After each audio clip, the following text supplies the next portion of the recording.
2026年你用 AI 仲係咪停留喺一問一答嘅階段？如果係，即係你都未發揮到 AI 最大嘅能力。因為我唔講太多 AI 軟件嘅嘢 ，AI agent 雖然好 hit，但我想講另一個少人關注嘅問題。用咗 AI 1年幾，我覺得呢個 point 最值得講呢，識得用你自己嘅經驗拆解問題，再融合 AI 先係王道。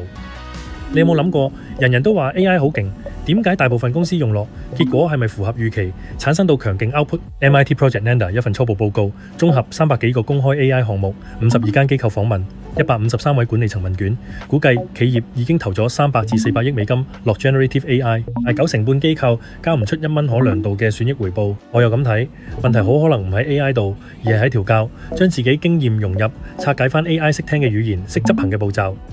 其實幾年前你管緊可能都仲係成隊 team， 而家一個人用 AI 就可以做一隊 team 出嚟，但係真正落地又係點樣？講起真正落地 Klarna 就係反面教材。2024年高調話 AI 客服做到700人工作量，2025年中就要走翻轉頭。CEO 自己都認太專注慳成本，質素跌咗，跟住重新引入真人客服選項，變翻人機混合。管理嘅本質由頭到尾都冇變，變咗嘅只係對象由人變咗而家嘅 AI。唔理管人定管 AI， 你要做嘅都係嗰3件事：拆解問題、分配資源、quality control 品質管理。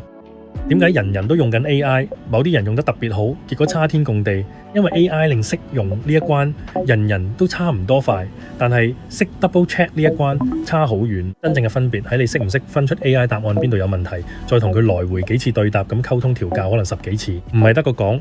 有數為證 ，Verico 用80個測試任務，過百個模型做實驗，4成半測試個案生成咗可偵測嘅 OWASP Top 10類型漏洞。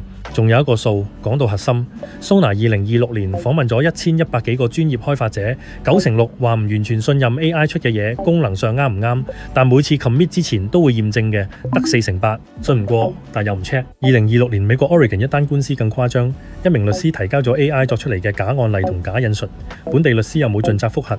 兩人合共要付約11萬美金，相關申索亦被永久駁回。你話識 double check 一次，呢單嘢會唔會發生？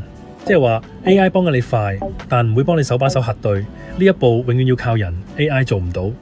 講咗咁多別人嘅例，講翻我自己點做。呢條片入邊每一個數字出街之前，我都行過一次同一道工序，逐個查翻出處，其他數字逐個都交到出處。但有一個交唔到，我原本仲想同你講，每星期要花11個鐘去執 AI 做錯咗嘅嘢，你聽落有冇問題？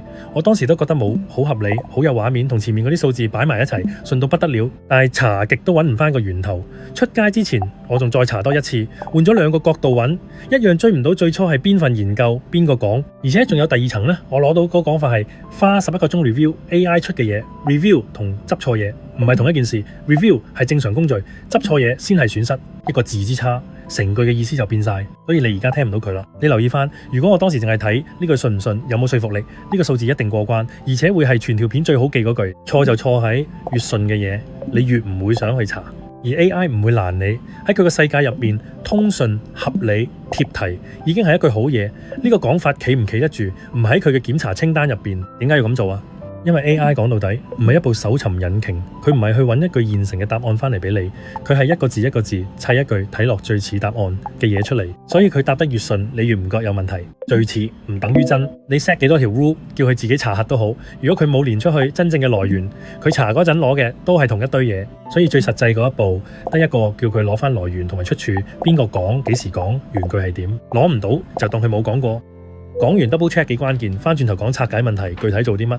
唔係掟個問題落去等 AI 一次過答翻俾你，呢個係最初階做法。真正值錢嘅動作係將複雜嘅業務問題拆成幾條 AI 獨立處理得到嘅子任務。我自己通常拆5至8條，呢一步你負責拆解 ，AI 負責做，你就負責拼裝你喺行業上嘅經驗累積。最初要話俾佢知點做，佢先出到你想要嘅嘢。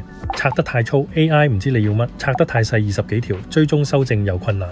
5至8條係我試落最易追蹤，唔係咩定律。好似呢份稿，我冇抌落去叫 AI 幫我改到好啲，我拆咗做4份工，查數、改結構、配畫面、標語速停頓。一份稿改得唔好，通常唔係一個原因，擠埋一齊叫佢改，佢只會樣樣掂少少，樣樣唔到位。呢個動作唔係新技能，係你做咗10幾年項目管理嗰種本能，只係換咗 AI 做對象，再用一次。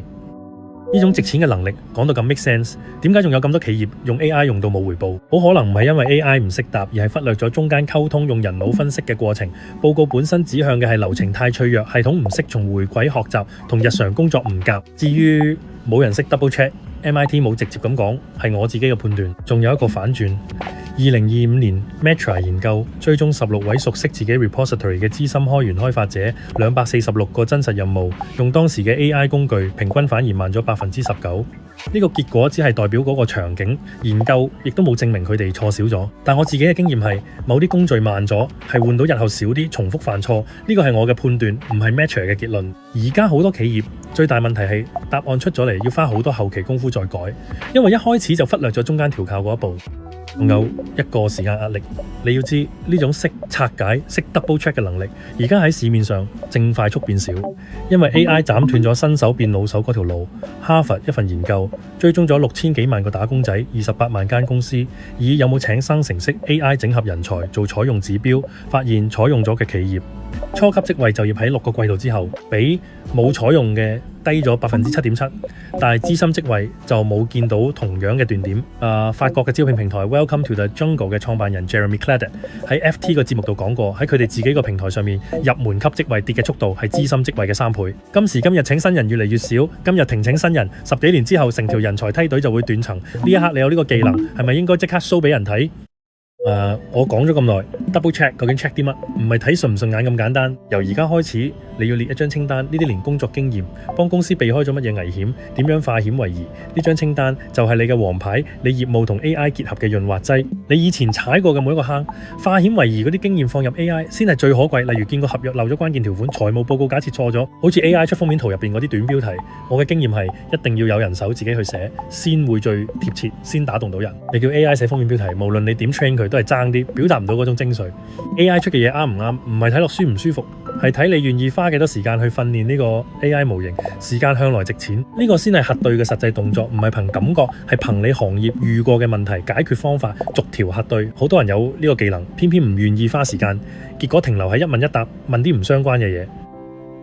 拆解問題加 double check， 每個工作 step 放埋一齊先叫做質量控制，而把質量控制先係企業級 output， 唔係睇落 OK， 係確保 AI 答案唔會出事。精英級嘅人用得好 AI， 其實就係識管理 AI， 唔係淨係識用 AI。你花好多時間砌 workflow， 減少出事嘅機會。業界而家開始有人講叫佢做 loop engineering， 我自己就將呢個過程歸納成5步。發現周出要處理嘅事項，安排交俾啱嘅 AI 代理，執行 AI 完成工作，驗證 check 結果啱唔啱，迭代因應結果決定下一步。由拆解問題到分配資源到質量控制，5步走完先叫得做管理 AI 嘅王者。講到呢度呢，可能你會問，咁我砌個 AI agent 一次過 set 晒佢，係咪就一勞永逸？唔係，你 set 幾多都好，佢要變成一個你真係滿意、真係用得落嘅 workflow， 中間要千錘百煉。呢個過程入邊，人依然好重要，因為入邊每一步嘅路徑係要啱你間公司、啱你個行業、啱你自己嗰套做法。呢啲嘢 AI 未必完全幫到你。最緊要係，如果你自己冇經驗，佢輸出嘅答案你根本判斷唔到係啱定錯。講翻我自己嘅工作流，我砌咗一個 AI 總司令，揾資料、諗故事、寫提示詞、出片、配音樂、配封面，一路到4個平台出 post， 90%自動化咗。當然中間要審，出到嚟啲片啱唔啱，唔啱就重做。但係有一樣嘢，我改極都改唔到，最後一定要自己親手落手。就係封面嗰個標題，先俾2張你睇。呢2張係我早期試過完全交俾 AI 寫標題嗰陣出嘅。我誤示範1呢，自己嘅勁排喺最尾，勁係咩？下面個留言指示仲有個聊字。呢啲根本唔係廣東話，佢係砌翻嚟嘅。錯誤示範2，呢張好啲，語法冇錯，一個爸爸2種翻屋企，但係咧佢只係將張圖表面嗰樣嘢講咗出嚟，完全捉錯用神。呢張圖真正想講嘅係家庭先係一個爸爸最大嘅動力，一個講畫面，一個講心入邊嗰樣嘢。蚊正確示範1啦，呢2張係我自己親手寫嘅。5點打擾，日係愛。上句係每個做父母都經歷過嗰陣火，下句1秒反轉。啱正確示範2，我件冷衫俾隻貓着咗，具體荒謬呢一個問號吊住你，分別喺邊啊？廣東話有種節奏，一句起2句止，上句設定，下句引爆，中間唔可以有1個字係多餘。AI 喺大量語言資料入邊學過廣東話嘅模式，但係佢冇喺香港生活過，佢唔知我哋幾時會笑，幾時會諗翻你自己。90%可以交俾佢，剩翻嗰1成就係你識，佢唔識嗰啲嘢。今日成條片由9成半企業試 AI 冇回報，講到識用 AI 同 double check 嘅分別，5步走埋。想要完整拆解表，留言我要 AI 工作流拆解表，我 send 俾你。我哋下次見。